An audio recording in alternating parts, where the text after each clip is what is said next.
Bonjour à tous et bienvenue dans cette nouvelle vidéo. Aujourd'hui on va partir rouler, juste rouler pour rouler, et on va parler, discuter, bref, on va rider ensemble. Aujourd'hui, je peux vous dire que ça fait longtemps que j'ai pas fait ça. On est donc parti pour une sortie de 110 km. La dernière fois que j'ai fait ça, je crois que c'était en 2023. Le soleil est en fin de la partie, donc il est temps d'étirer les sorties et de regagner un peu en endurance. Bon, j'ai pas forcément d'objectif en vue, mais juste avoir un peu de réserve pour pouvoir performer sur des sorties plus courtes. Donc pour cette vidéo, on prend direction la côte. On a un bon vent du nord-ouest, et donc le vent du nord-ouest, quand c'est comme ça chez moi, il me permet d'aller à la rencontre de la mer avant de rentrer avec un pur vent dans le dos. Mais le pur vent dans le dos, ça sera dans la partie la plus pentue, et donc pas forcément la plus agréable. Donc le vent viendra juste me pousser un peu dans les bosses. Bon alors attendez, je vais quand même vérifier un truc, parce que cette semaine j'ai ridé avec Garmin. J'ai fait 160 bornes en 2 jours et ça faisait un petit moment que j'avais pas fait ça. Et là je suis déjà à 200 bornes dans la semaine. Je peux vous dire que ça fait très longtemps que j'ai fait ça. Donc moi ce que je veux voir, c'est qu'est-ce que me dit Garmin. Il me dit que ça va être compliqué ou... Ah, ça va. Oh, il me sent en forme. Il me sent en forme. Il m'annonce que mon stamina a 164 km d'autonomie.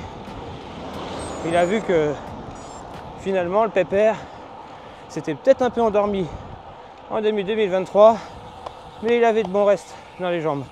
Et pour faire cette sortie, j'ai décidé de mettre un guide de puissance à l'intérieur de mon compteur. Alors la fonction guide de puissance, on y reviendra dans une vidéo détaillée, mais c'est une fonction qui vous permet de gérer votre puissance. En gros, vous vous rendez sur la plateforme Garmin, vous préparez votre parcours et vous pouvez générer un guide de puissance.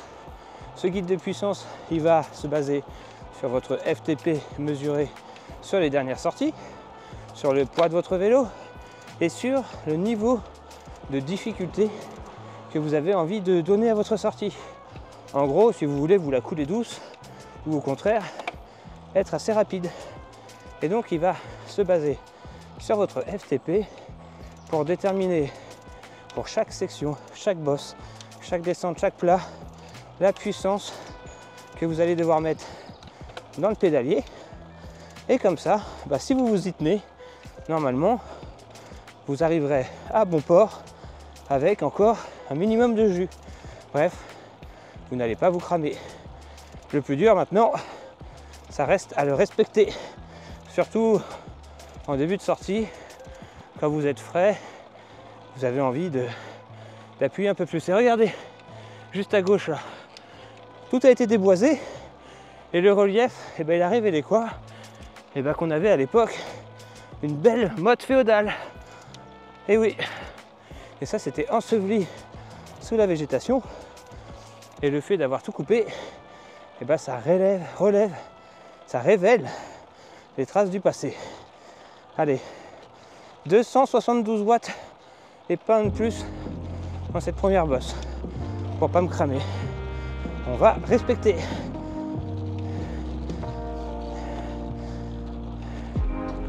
Le guide de puissance va alors découper votre trajet en plein de petits morceaux avec à chaque fois un guide de puissance à respecter.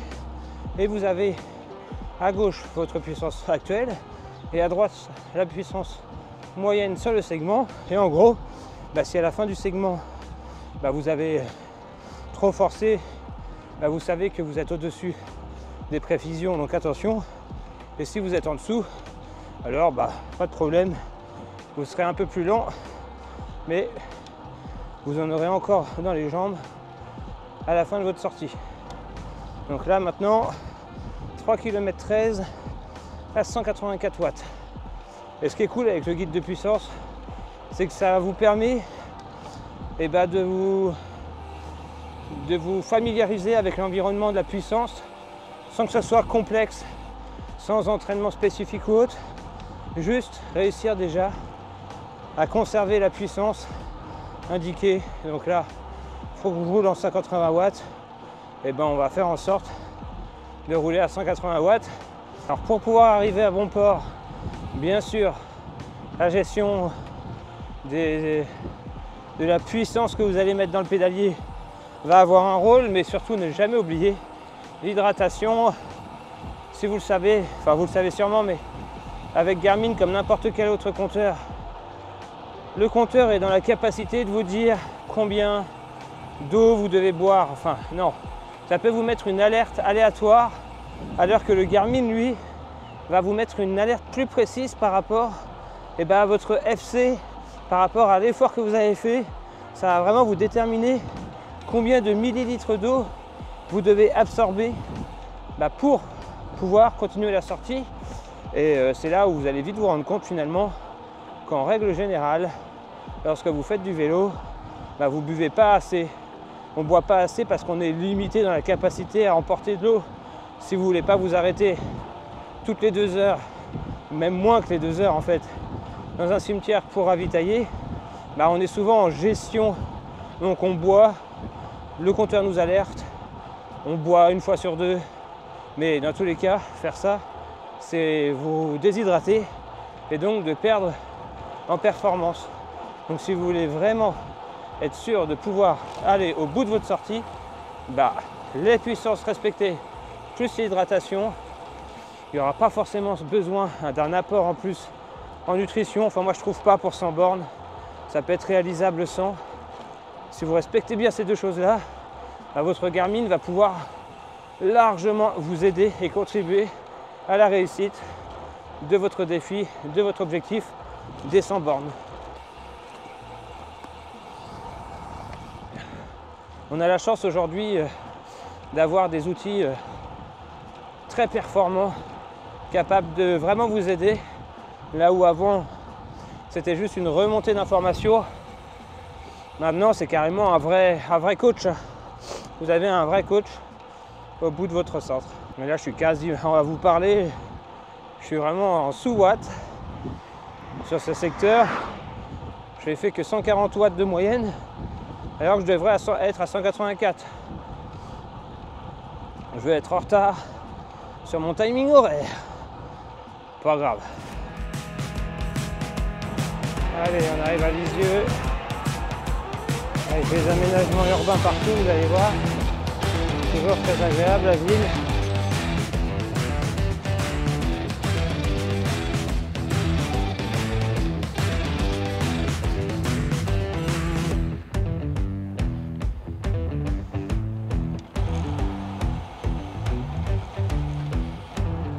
Voilà, traversée de la ville terminée. Et là, on va arriver sur une portion qui est vraiment très intéressante et qui va montrer l'intérêt du guide de puissance. Si vous n'étiez pas encore convaincu par l'idée qu'un compteur pouvait vous aider. Là, on va se retrouver sur une route où je vais avoir le vent en pleine face durant une dizaine, vingtaine de kilomètres faciles. Assez roulante. Donc c'est le genre de route où vous n'avez pas envie de traîner. Et comme il y a un vent de face, vous allez appuyer un peu plus sur les pédales. Mais vous n'allez pas vraiment vous en rendre compte. C'est un effort qui va se faire naturellement pour contrer le vent. Cet effort naturel, il peut vous coûter très cher dans une sortie. Par exemple là, mon effort il est de 290 watts, alors que mon guide dit que je ne dois pas dépenser les 207 watts. Donc c'est un beau rappel à l'ordre en disant attention Cédric, là tu fais n'importe quoi. Alors certes, tu vas aller moins vite si tu développes que 207 watts, mais tu arriveras au bout quoi. Et tu vas pas à l'aller, vent de face, te cramer et ne pas pouvoir profiter au retour du vent dans le dos. Parce que je peux vous dire qu'un vent dans le dos, quand on est cramé, ça va être pas des masses non plus. Ça va pas faire des miracles. Donc, très intéressant. Oh, la vieille américaine là. très intéressant, je trouve, d'avoir ce guide sous les yeux qui va un petit peu vous ramener à la raison et qui va vous reconnecter à la réalité. D'où le fait d'oublier un peu les kilomètres-heure et de se focus plus sur l'effort. Hop, buvez 100 ml. Oui, monsieur. On va s'appliquer.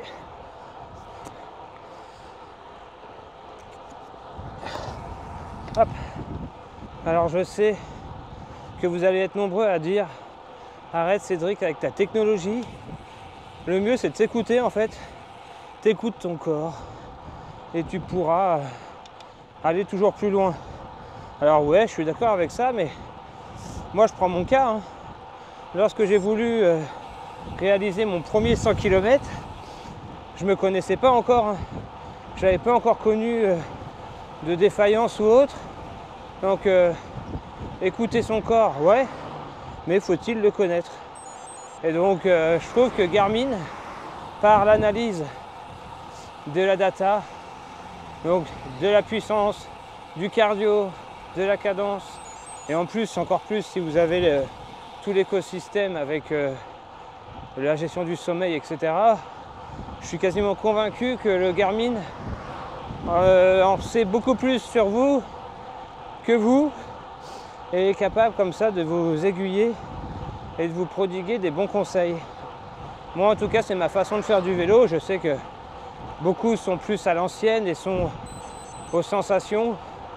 Moi j'avoue que j'aime utiliser les technologies que nous proposent finalement les constructeurs et les marques sur le marché. Je suis très curieux et je trouve que ça va beaucoup aider dans ma pratique du vélo depuis ces nombreuses années maintenant.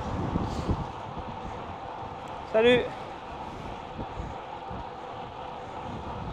Et ce qui est cool aussi avec le guide, c'est que quand vous avez la sensation d'être à fond et que vous vous rendez compte que vous êtes en dessous de la mesure que vous devez être, ça veut dire que vous vous sous-estimez un peu et que vous pouvez faire mieux. Vous avez encore de la réserve. Vu que c'est basé sur vos chiffres réels, c'est pas des chiffres fantaisistes. Non, c'est ce que vous êtes capable de faire suivant les dernières activités que vous avez pu faire. Donc, ça permet un peu de connaître son potentiel sans vous griller. Toujours. Oh, c'est une voiture sans permis. Si j'avais su, j'aurais pris un peu d'élan. Tant pis. Allez, on est au tiers du parcours. Je n'ai pas encore regardé mes stats en termes de timing, etc. Je ne sais pas du tout où j'en suis. Je sais juste que je ne suis pas en sur-régime. Alors, oh, ça a l'air d'avoir roulé vite quand même. Puis au moins sur ce vent de face là. Alors 31 de moyenne. Oh là, ça me fait un peu peur du coup. 31 de moyenne, solo, avec le vent dans la tronche. Ah, j'avais pas cette sensation. Comme j'étais focus sur la puissance, je suis très surpris des chiffres. Donc je les ai tout de suite enlevés. Le but, c'est vraiment pas de rouler comme ça. C'est d'apprendre à avoir des sensations, notamment la puissance dans les jambes, quoi. Sans avoir à regarder, savoir à peu près combien de watts on met dans le pédalier, quoi. C'est ça qui est intéressant avec ce guide de puissance. On en apprend un peu plus sur comment pédaler et à quelle puissance on va.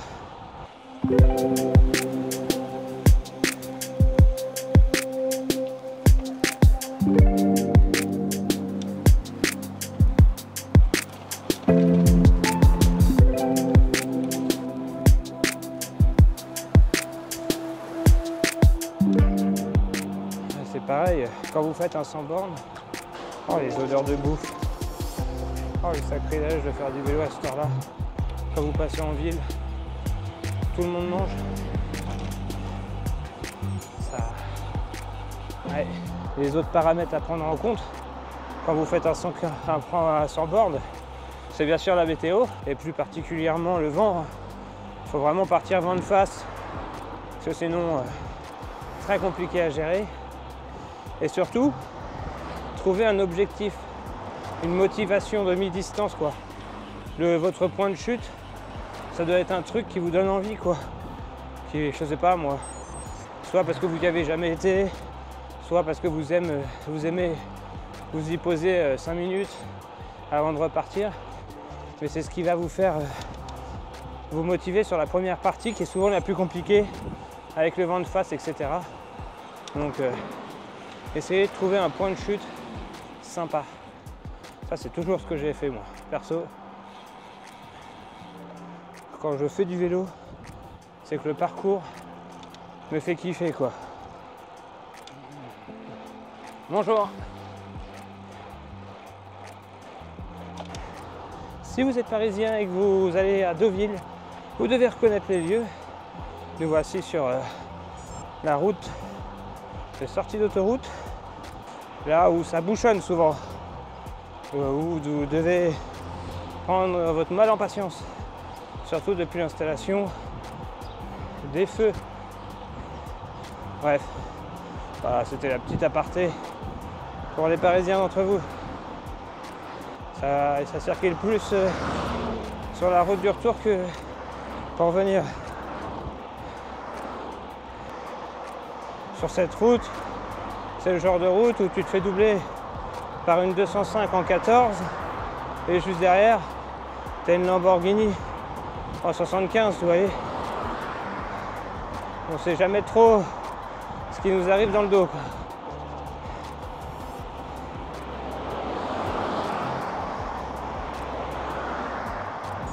Oh. Vivement la fin de cette route parce que là le vent il est de plus en plus fort. Wow. Ça a annoncé jusqu'à du 40 km/h cet après-midi. Je pense qu'on les a. Allez, on arrive cette fois-ci à Deauville. Ça gare juste à votre gauche.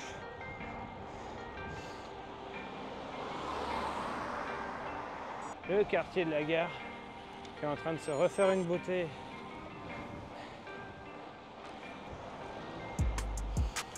Des Porsche en veux-tu en voilà. C'est beau ça. Ça, nouvelle passerelle à droite. C'est très très joli. C'est tout neuf pour rejoindre Deauville à Trouville. C'est vraiment beau. Les planches, tout ça.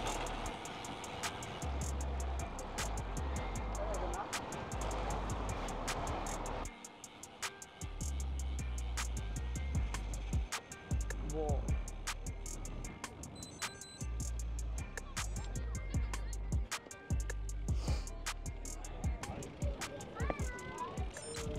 Bon, il n'y a pas trop le droit de venir là en vélo. À pied seulement, donc on va s'arrêter là. Et on y est. Deauville. Petit arrêt, vous voyez, le vent, ça souffle bien. 30,5, on est un peu perdu. Mais on va vite la remonter, vous inquiétez pas, avec ce qui nous attend. Mais ça nous annonce du vent. Ah ouais, nord. Énormément de belles voitures. La petite Féfé là, juste là. Et puis bah, c'est tout. Ah bah c'est celle que j'ai vue tout à l'heure en plus. Bon, c'est pas mal quand même. On va pas cracher dessus. Hop hop. Allez, on va pas perdre plus de temps. On passe sur le côté de la barrière.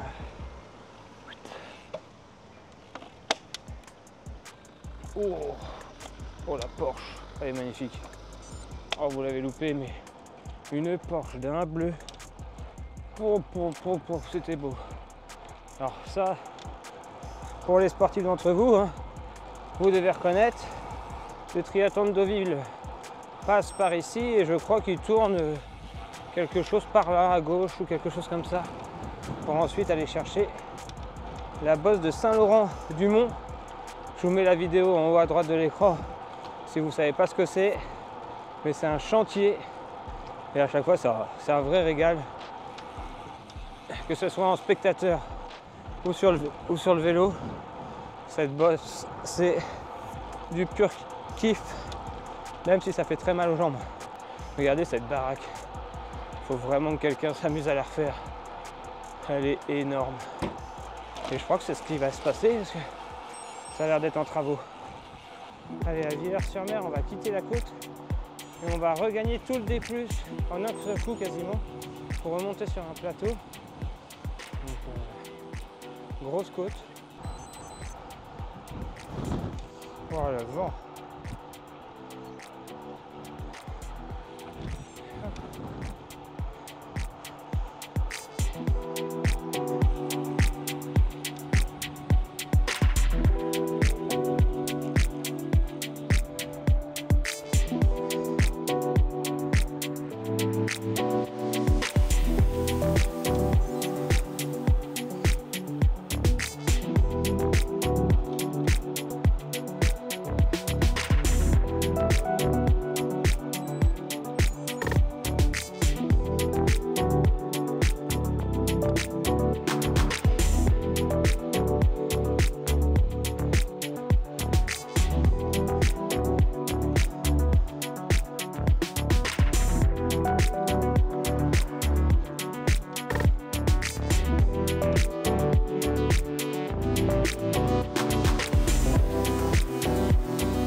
« 272 watts. Allez, on va essayer de s'y contraindre. On va regarder du jus une fois arrivé en haut.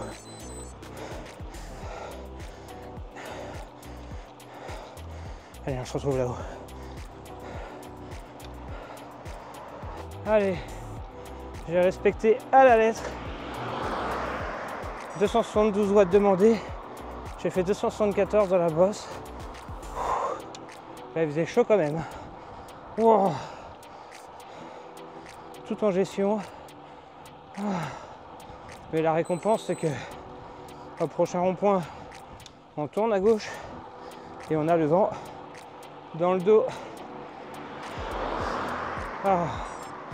Et ça, dans la montée, psychologiquement, ça fait du bien. Allez. Allez, allez petit vent, montre-moi de quoi tu es capable. Je sais pas, je roule à combien là? Là, je suis à même pas 200 watts. Et je roule à 35. Ouais, bon, ça devrait aller. Je suis à combien de kilomètres/heure de moyenne? 29,5. Donc j'ai perdu un point et demi quand même avec la traversée de Deauville et la montée et la double montée. Bon, on va voir, mais je devrais récupérer ça assez rapidement avec ce vent dans le dos, parce que là je dépense pas beaucoup de watts et je roule à 37. Alors, est-ce qu'on a vraiment le vent dans le dos? Je le sens, mais... Ah ouais, quand même. J'ai un facteur de poussée dans le dos de plus 20. Donc il est plutôt bien positionné. C'est exactement à quoi ce que j'avais prévu. Il est passé nord-ouest avec un vent constant à 22 km/h et a priori des rafales jusqu'à 35, donc très bien, c'est très bien pour continuer. Comment je sais ça? Grâce à une application ConnectIQ que je vous présenterai, qui est juste là et qui est fort utile pour apprendre à gérer le vent, très pratique, et surtout pour prévenir le vent. Oh, je n'ai plus de batterie dans mon setup à l'avant. Donc j'ai pas filmé les derniers kilomètres, mais en tout cas on y est. On a passé la barre des 100 km avec le guide de puissance. Résultat, 30,9 de moyenne sur 100 bornes. Bon là la moyenne descend parce que la fin est un peu plus dure et je dois vous avouer que je suis un peu sec. Au final on n'aura pas respecté à la lettre le guide de puissance. Lui, avec lui j'aurais dû être à 200 watts de moyenne en fin de sortie.